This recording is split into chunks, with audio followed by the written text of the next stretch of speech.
Secretary of State Antony Blinken is in Prague today for 2 days of meetings with NATO foreign ministers. They're expected to discuss details of a new Ukraine aid package for the country's ongoing war with Russia. Blinken signaled yesterday the U.S. could allow Ukraine to start using American-made weapons when striking targets inside of Russia. CBS News and Intelligence national security reporter Olivia Gazis joins us now from Prague. So, Olivia, why is Washington considering this option?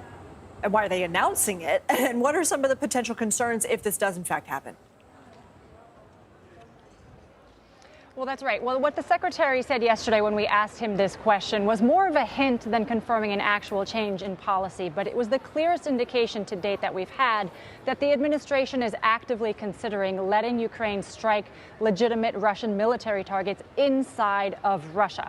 It's something that the Ukrainians have been asking for weeks, and it's something that has now garnered the support of a lot of Western nations: France, Germany, Finland, the NATO Secretary General, all speaking out in support of lifting that condition that Ukraine not be able to strike beyond its own territory. The reason it's asking for it is because it's taking a lot of incoming from Russian military assets positioned just beyond its northeast border.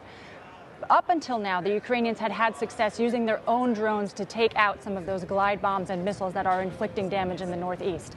The Russians have gotten better at intercepting those, and it's the American capabilities, the long-range capabilities that we've been providing, that are particularly good at taking those Russian assets out. That's the reason the Ukrainians are asking for them. The reason the U.S. has been reluctant to agree to that is the risk of this escalating into just taking the shape of an escalatory spiral, bringing more Western countries into the conflict rather than limiting it to just Ukraine.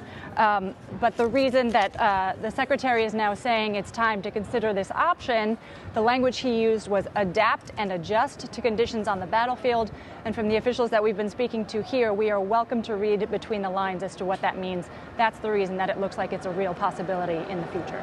Well, and Olivia, as we're discussing the possibility of Russia's aggression to, expand beyond what we've already seen in Ukraine, Blinken's meeting with NATO foreign ministers today. Tell us what else is on the agenda. That's right. Today and tomorrow, he's meeting with his counterparts from NATO countries here in Prague. Top of the agenda, of course, is what support to Ukraine looks like. Already off the table is immediate membership in NATO for Ukraine. That's been made clear already that it's not going to be offered out of this meeting, but it's a long-term prospect that the members of NATO are still discussing. Also on the agenda is how to expedite the aid that Ukraine needs right now. After it spent 6 months waiting for that urgently needed supplemental to come from the United States, it suffered some battlefield losses that it needs urgently to make up now. Shoring up long-term support is also on the agenda, meaning as this conflict drags on, how do countries make commitments and how big are those commitments to help sustain Ukraine economically and militarily for the duration of this conflict? Also on the agenda is laying the groundwork for a much bigger NATO summit that's scheduled to take place in Washington, D.C. in early July for its 75th anniversary. That's when world leaders will convene, and that's presumably where we'll see some more substantive announcements. Olivia, I have to be quick with you on this last one. I want to ask you about Israel and how the Biden administration is responding to reports that a U.S.-made bomb was used in the Rafah strike that killed dozens of Palestinians.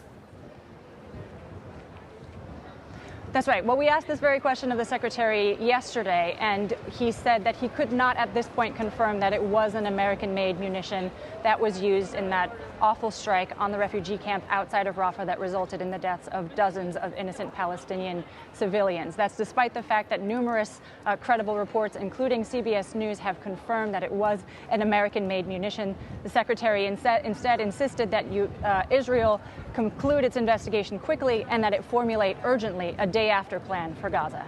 All right, Olivia Gazis for us there in Prague. Thanks, Olivia.